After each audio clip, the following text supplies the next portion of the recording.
Dans cette vidéo, on va faire un rétro sur la conférence nationale souveraine du Togo. Dans cette vidéo, on va faire un petit pas en arrière pour vraiment attaquer la conférence nationale souveraine du Togo. Où est la famille? C'est dans cette vidéo. Donc, prenez place confortablement. Let's go! Mais déjà, étant togolais, je pense que c'est l'une des histoires qu'on doit maîtriser. Ouais, vraiment. Sinon, mais tu es togolais, mais on te pose une question sur la conférence nationale souveraine. Tu es là comme ça. Tu ne comprends absolument rien. Non, la famille. En tout cas, dans cette vidéo, c'est une opportunité pour nous tous, vraiment, de cerner ce qui s'est vraiment passé lors de la conférence nationale souveraine du Togo. Voilà. Donc déjà, dans cette vidéo, on verra d'abord le contexte historique.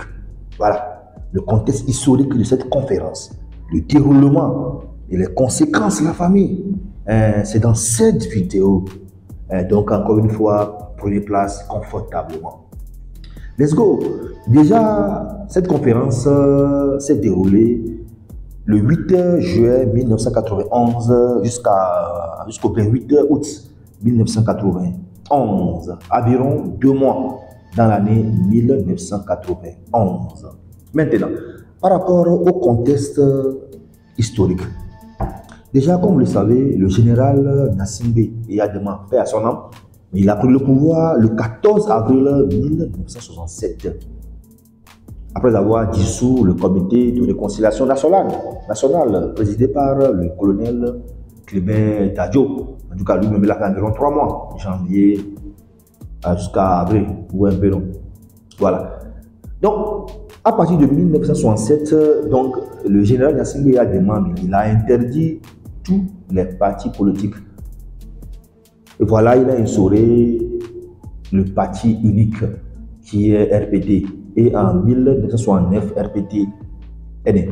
Donc, entre 1967 jusqu'à dans les années 1990, ben, il n'y a pas eu vraiment des élections au Togo. On dit élections présidentielles, élections législatives. Au fait, il y avait eu élections présidentielles, mais c'est comme référendum.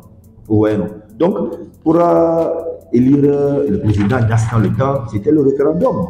Le vote par oui ou par non. On vous demande à savoir si vous voulez que le président Niass continue à être président ou pas. Donc, ça a été fait en 1972. Donc, en 1972, donc, il y a eu un référendum le 9 janvier 1972. Donc, le président Niass a été confirmé au pouvoir. Puis, le 30 décembre 1979, il a été encore reconduit au pouvoir. Et finalement, encore, il a été reconduit encore en 1986 également pour un mandat de 7 ans. Donc, ça fait jusqu'à 93 ça. Vous voyez un peu, non? Voilà un peu ce qui s'est passé, en tout cas, par rapport aux élections là. Maintenant, oh, ça là, déjà dans les années 1980, il y avait eu des problèmes économiques dans le pays. Donc, il y avait eu les difficultés économiques dans le pays. Et c'est ça même qui a commencé à faire qu'il y a eu des manifestations, des grèves qui avaient éclaté dans le pays. Dans les années 1980, comme ça. Et voilà, ça fait face maintenant à la venue des oppositions. Mais qui ne sont pas tellement légales, hein, parce que nous avait interdit les partis politiques. Ouais. Maintenant, mais la communauté internationale aussi mettait la pression. Ouais. Donc, il y avait les donateurs internationaux, si on peut le dire, qui mettaient la pression. Ils demandaient au moins une démonstration de plus de transparence politique, de la liberté et du respect des droits de l'homme. Vous voyez un peu, non? C'est ça qui a fait que dans les années vers 89-90, l'autorité commençait par se relâcher un peu. Il n'y avait plus tellement de répression autoritaire en tant que telle lors des manifestations. Et voilà, en 1991, la famille, ouais, ça a repris. Les grèves par ici, les manifestations par là. 2 mois. Voilà maintenant, le général Niass maintenant a accepté maintenant de convoquer la conférence nationale souveraine. Donc, et c'était en avril 1991 qu'il a accepté. Et durant avril 91 jusqu'à juin, et précisément le 12 juin 1991, il y a eu maintenant un accord pour lancer maintenant la conférence nationale souveraine. Et déjà, l'objectif d'abord, c'est d'élaborer une nouvelle constitution pour calmer les tensions dans le pays. Ouais, non. Et par rapport aux attributions de cette conférence, d'abord, c'est de créer un corps législatif provisoire, d'élire un premier ministre et d'établir le calendrier électoral à suivre. Ouais, un peu, non.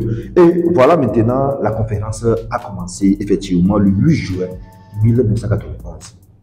À peine commencé la conférence a été présidée par Monseigneur Fanoko Philippe Bodro, paix à son âme. Voilà, à peine commencé le 16 juillet 1991, la conférence a pris le premier acte numéro 1, dit maintenant que cette conférence devient maintenant souveraine. Or, ce n'était pas ce qui a été prévu dans l'accord. Vous voyez un peu, non? Donc, quand c'est souverain, ça veut dire qu'ils vont prendre des décisions. Et ça a énervé vraiment Nias.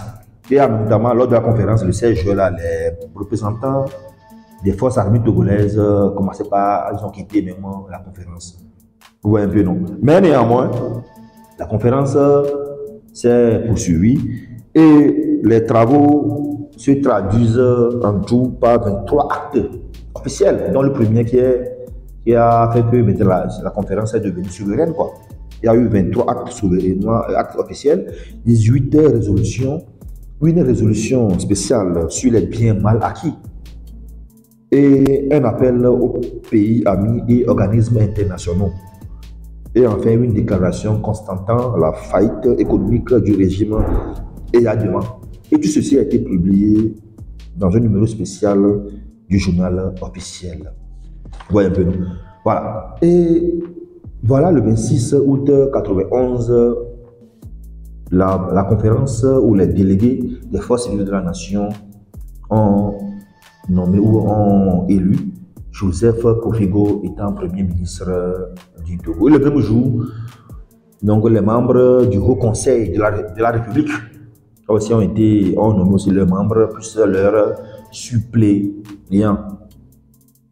Et le lendemain, le 27 août 1991, le RPT, Parti unique, a été dissous et ses biens ont été liquidés au profit de l'État. Je vous rappelle que Joseph Kofigo, il était le fondateur de la Ligue togolaise des droits de l'homme. Et aussi par rapport aussi au Haut Conseil de la République, le président était aussi, on avait nommé aussi également M. Monseigneur Bodro. Vous voyez un peu, non? Voilà. Maintenant, ce qui s'est passé est que, je vous rappelle que la conférence nationale souveraine du Togo s'est basée sur le modèle du Bénin, parce que le Bénin aussi avait organisé leur conférence en 90 février 90, était même le premier en Afrique francophone. Et par rapport à ça, même les autres pays se sont basés pour continuer. Vous voyez un peu? Ok. Maintenant, à partir de donc le 28 septembre, après la conférence, le 28 septembre 91, Kofigo a formé le premier gouvernement et qui a été contesté par l'armée. Et les incidents ont eu lieu. Et en novembre 91, il y a eu une crise politique au Togo qui a conduit le 3 décembre 1991 à l'attaque de la prémature qui fut terminée par la capture du Premier ministre Joseph Kofigo. Et après, il y a eu des accords. Et le 23 juin 1992, ils ont fait encore un nouveau gouvernement. Mais je vous rappelle que par rapport à la capture, ils ont demandé également que RPT doit encore revenir, quoi. Vous voyez un peu, nous. Et voilà, le 27 août 1992, donc il y a eu un accord qui a permis maintenant les élections locales, les législatives présidentielles, ainsi qu'un référendum qui a eu lieu le 27 septembre 1992 et qui a été promulgué le 14 octobre 1992, qui est la 4e République. Vous voyez un peu, non? Et finalement, le général Gnassingbé Eyadema a été réélu le 25 août 1992. 13 jusqu'à sa mort le 5 février 2005. J'attends vos réactions dans les commentaires sur ce. Revenons vous dire ciao, tchouba, pou, pou.